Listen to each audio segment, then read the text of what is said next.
I'm going to ask Darren Bhattachary to speak next. He's from the British Marketing Research Board, and he conducted the actual dialogue process on behalf of BBSRC and EPSRC.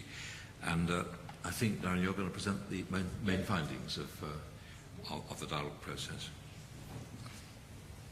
Thank you, Robert. I've got 20 minutes, so I'm going to speak pretty fast.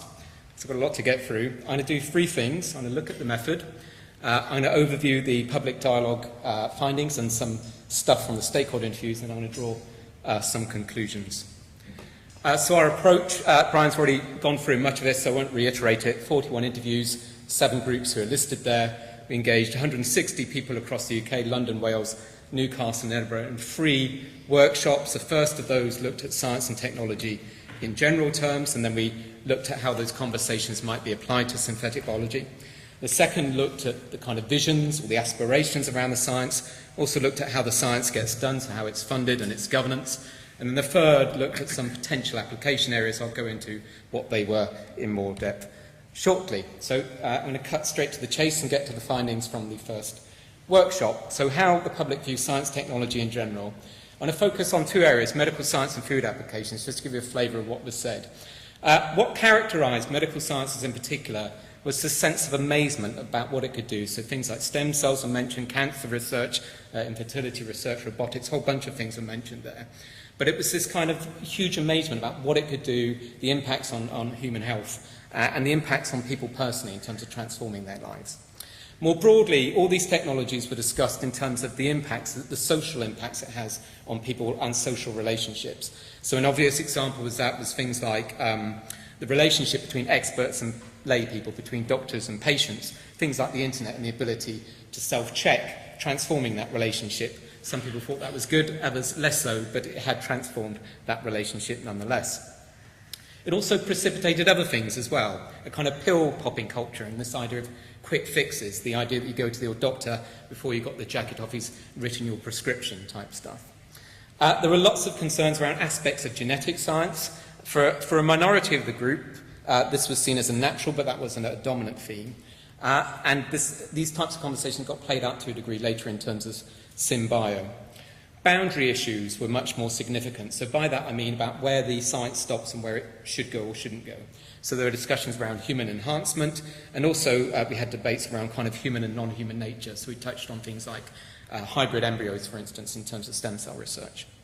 The area was generally seen as well regulated and reasonably safe, though there were notable problems cited. One guy, I remember bringing up an issue around gene therapy and how the promises around science often don't necessarily materialise. The area was seen profoundly driven by profit.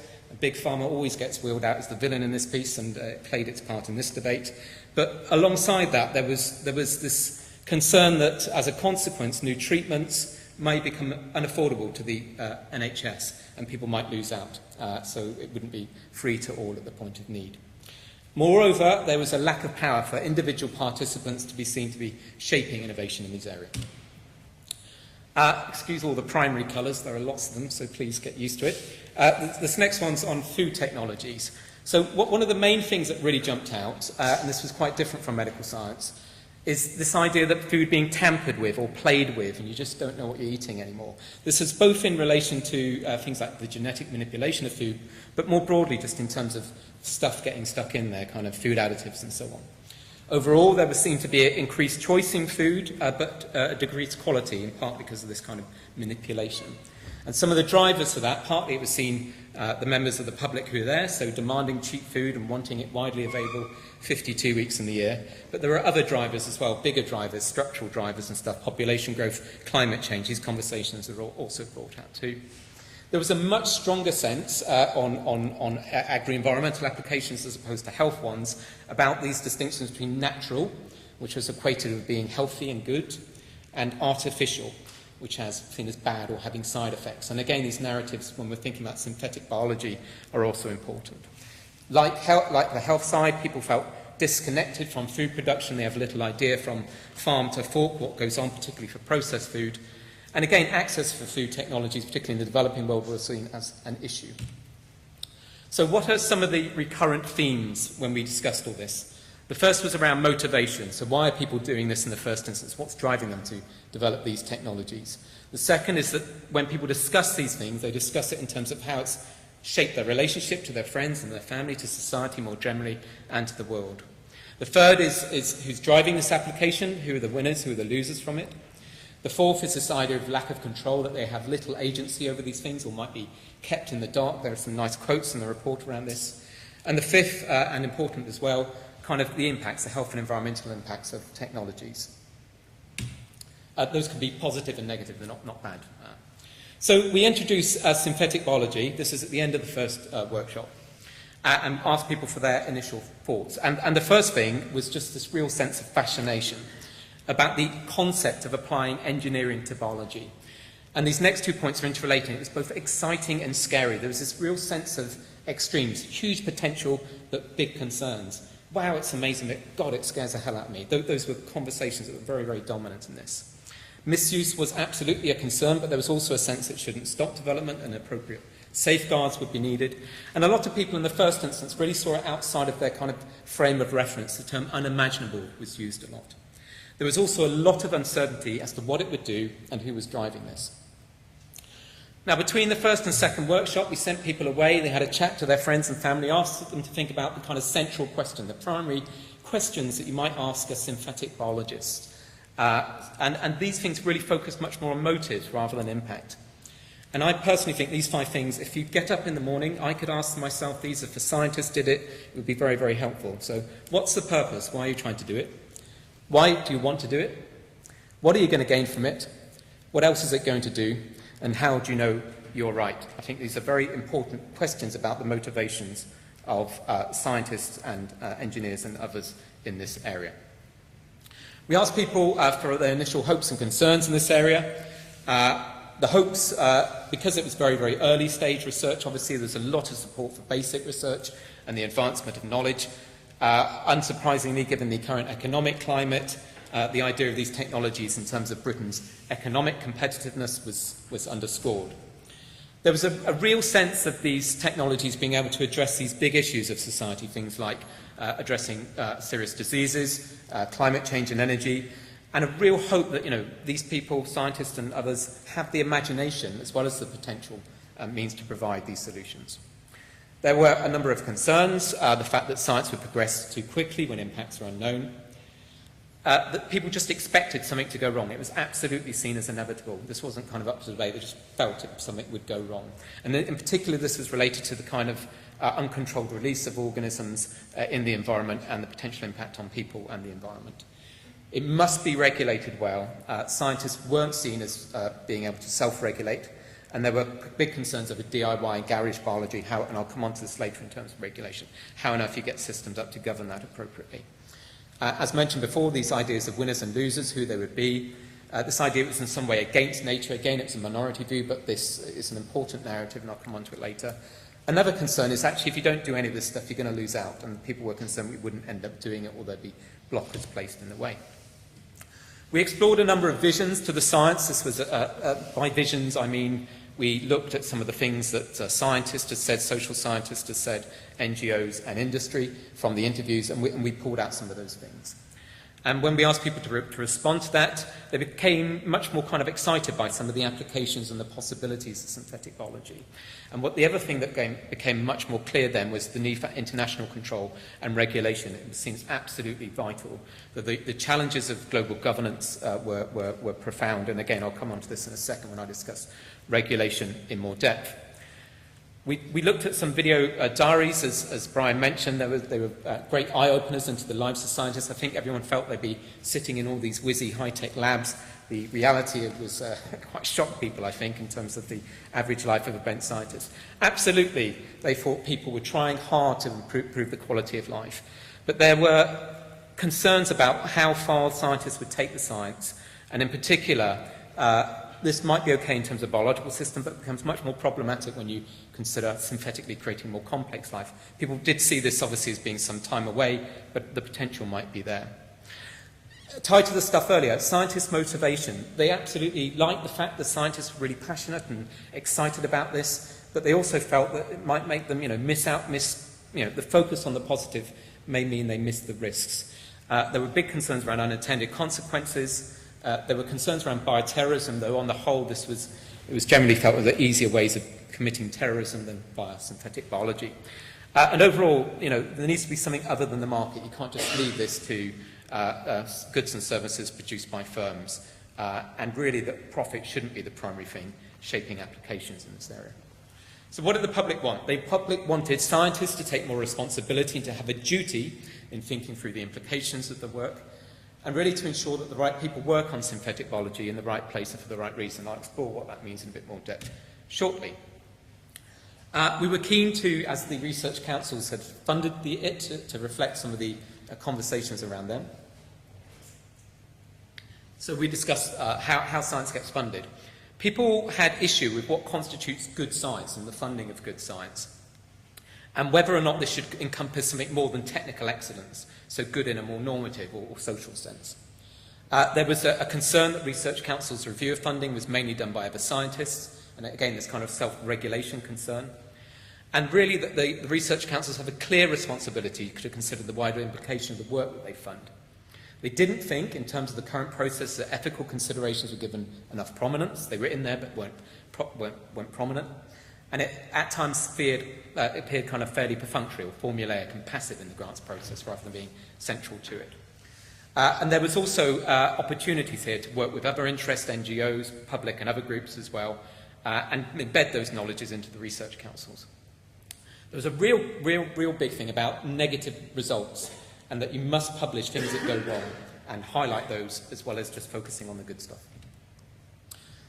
Regulation was a big issue, and again, I'll come into this in the conclusion. It can't be done on a voluntary basis, so it's pointless looking for standards being developed in industry as and when things emerge. It needs to be much more prospective than that.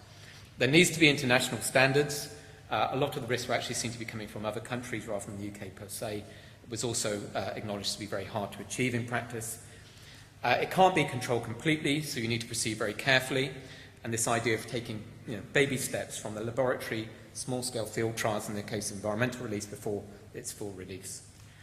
This idea of an evolving regulatory system was absolutely underscored. And there was generally this more tension around environmental applications, deliberate release, than in industrial processes. As I mentioned earlier, garage biology, people just felt, how on earth we begin to regulate that? And the flip side of all this, too much brakes on it at the moment, too much regulation will hamper progress. So what were some of the recurrent themes? Again, a nice list of 5 things. Mistakes are inevitable. You can't control all the risks. There are unknown risks at this stage. Release into the environment is an issue, so proceed with caution. I'm going to run through very quickly some of the application areas. We looked at 4, and the first is medical applications. We touched in particular on the artemisinin, the antimalarial drug. People were really impressed with the idea of being able to design an organism to develop drug. It became slightly more complex when we looked at other potential uses. Drug development was fine. The potential use of it for kind of sensors or devices in the human body, there were some concerns around that, particularly in terms of impact on personal responsibility, as well as the kind of health potential impacts on the body. Mood and physical enhancement was also seen another kind of area on that kind of continuum of things where you're getting less and less support. The main thing around medical applications was that risk was internalised to people. It seemed to reside with the patient. So a lot of the other things, everyone bore the risk, but if I took a drug or took some type of treatment developed through these processes, well then the risk was seen to predominantly preside with the individual. And that kind of risk calculus was changed, particularly for life-threatening diseases. People would often take big risks.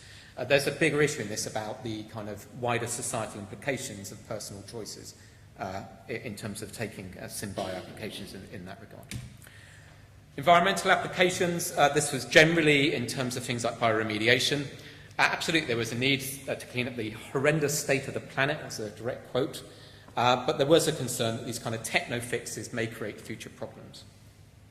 There were big concerns around potential environmental impacts, the idea that bacteria are quite resilient, can mutate quickly. There are obvious examples of bacteria surviving very extreme environmental conditions. How categorically can you say it can be controlled? We discussed things like terminator genes in that regard, but people were still sceptical that you could absolutely control stuff. There was also a big issue, once it's out, you can't put it back in, so it's irretrievable. Also concerns about what remains after remediation, whether these byproducts will be toxic. It was also seen as a less of a priority area given some of these risks. And really, actually, there's as much to be doing as tackling causes of pollution in the first instance rather than cleaning up the mess. All of these were generally supported. If you look in the report, there was a majority of people in support of all these applications. So I don't want to give the impression that everyone was anti it. It wasn't. But there were much more concerns around environmental applications. Energy applications, viewed as very positively, viewed as efficient and less polluting ways of developing fuels. It was particularly positive if it focused on digesting the kind of indigestible plant biomass. I guess one concern here is if a market for fuels were created, it would have a lot of the attendant land and water resource issues associated with other biofuels, and people were concerned with that. If you stimulate a market, suddenly people will start planting it more for energy rather than for food use per se.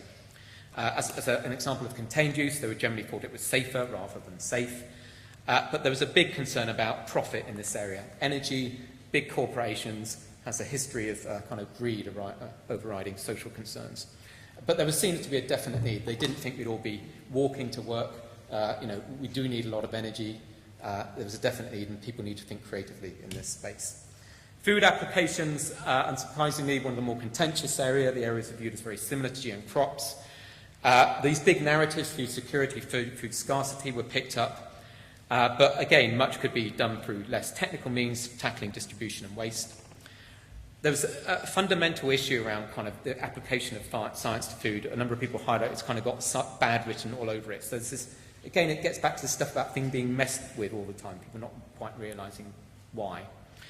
Obviously, need effective testing and regulations, but concern because these will be in the environment, those long-term impacts might not be picked up. In this area in particular, people didn't think public views would make a difference. There were some specific things as well in terms of the application, cross-pollinisation, a concern, and local producers, particularly in developing countries, could be marginalised through large agri-biotech firms holding the IP. We also asked people around future dialogue, and there are kind of 5 things that they flagged up, and I'll come on to these again at the end. So how far has the science progressed? This is some things that the public said they'd like to understand a bit more about, and has it fulfilled some of its promises that they heard about in the dialogue sessions itself? Have the research trajectories changed or altered as a result of these debates? Who his or has benefited from this? What mistakes, as I said earlier, is really important, have been made or problems have occurred, and how is it being monitored? So these are 5 prospective watching brief areas the public said they wanted to know more about. I'm going to very briefly run through the stakeholder stuff, not to denigrate the great things that came out, it's just there's not a huge amount of time. The field itself is seen as very diverse, and this idea that if you try and pigeonhole it too much, it could actually inhibit research, so there's some resistance to even defining what is SynBio. The second point is really important. It's this kind of tension between the unremarkable and the transformative. What I mean by that is when we spoke to individual scientists, they saw their work as incremental, not terribly remarkable, just adding their little bit. But the field overall was seen as, life-changing, really, really big impacts. So this disconnect, and it's more than just the sum of the parts, there's a disconnect between how people view their own work and see themselves as actors in this process versus the impacts overall, and that needs to be thought through. Okay, I'll skip on through this because I'm conscious that overall within this, I think that's one of the key take-out points. A lot of it echoes stuff in the public dialogue. This kind of idea of applying engineering principles was problematic. And the other thing is, I think the key point's at the end. How these people see themselves as acting in debates and their motivations and responsibilities. I think there was a big kind of disconnect between those 2 things. Very quickly on to the conclusions.